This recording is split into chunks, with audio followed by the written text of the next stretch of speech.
સદગુરુ મહારાજની જય.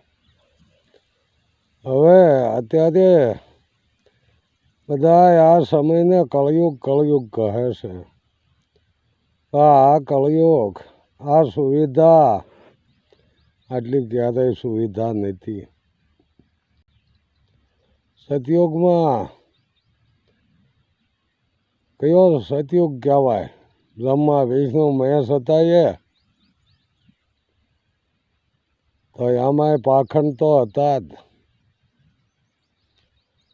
દરિયો વલોયો તે 14 રત્ન નીકળ્યા, દેવો લઈ જાત.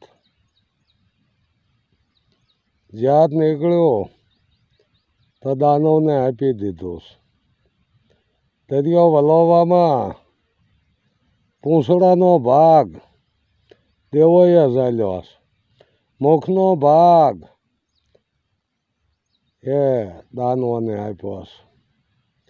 જ્યાર કાઢે તો અહીંયા નીકળે જાય.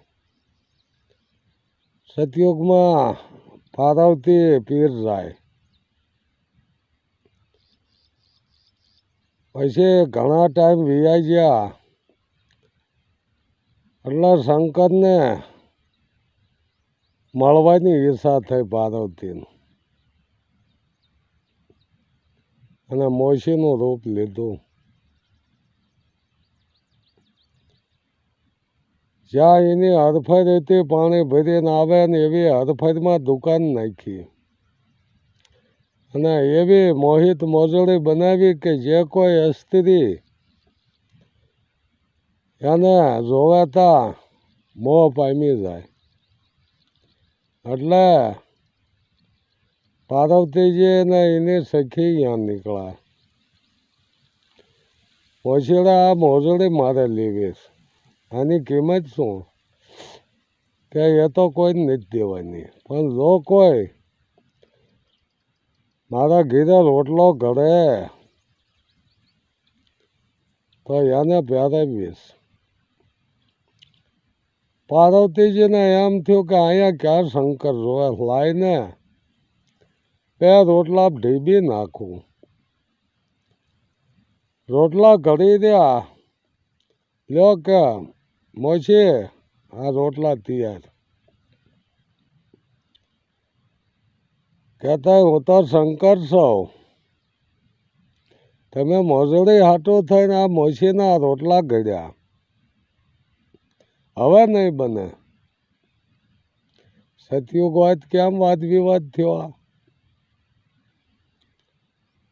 શંકર ત્યાંથી નાસી ગયા. સમાધિ 12 વર્ષની લગાવી. પાર્વતીજીને એમ થયું કે હવે આમ તો નહીં માને. એને 32 કળાશ, મારે 36 કળાશ, લાઈને અજમાઈ જોવું. ભેળડી બન્યા, અને ખૂબ સુંદર ભેળડી બન્યા, અને મંડ્યા નાચગાન કરવા. શંકરની સમાધિ તોડાવી. શંકરનું ધ્યાન જાય છે ભેળડી ઉપર. ઓહો હો, આ પાર્વતી તો કાંઈ ન કહેવાય એની આગળ. શંકર અહીંયા ભેળડી નજીક આવ્યા, હાલે આપણે ફેરા ફેરી લેવી, કે લગ્ન કરી લેવી. અરે કે પણ તમારે પાર્વતી ગંગાજી બબ્યા તો રાણીયું છે, સ્ત્રી છે. અરે કે પાર્વતીને પિયર વળાવું, ગંગાજી ભરે પાણી કે, અને તું થઈ જા મારી રાણી. ઓહો હો ભોળાનાથ, તમે તો ભેળડીમાં મોહી ગયા.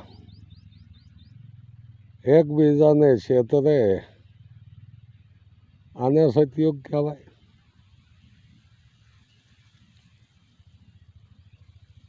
જાલંધર ન મરે, વૃંદાનું શીલ લૂંટાય, આને સતયુગ કહેવાય. અરે સતયુગ ને કળયુગ હારે હારે જ છે. જેને સતયુગમાં જીવવું છે તે સતયુગમાં જીવે છે, કળયુગમાં જીવવું છે તે કળયુગમાં જીવે. સદગુરુ મહારાજની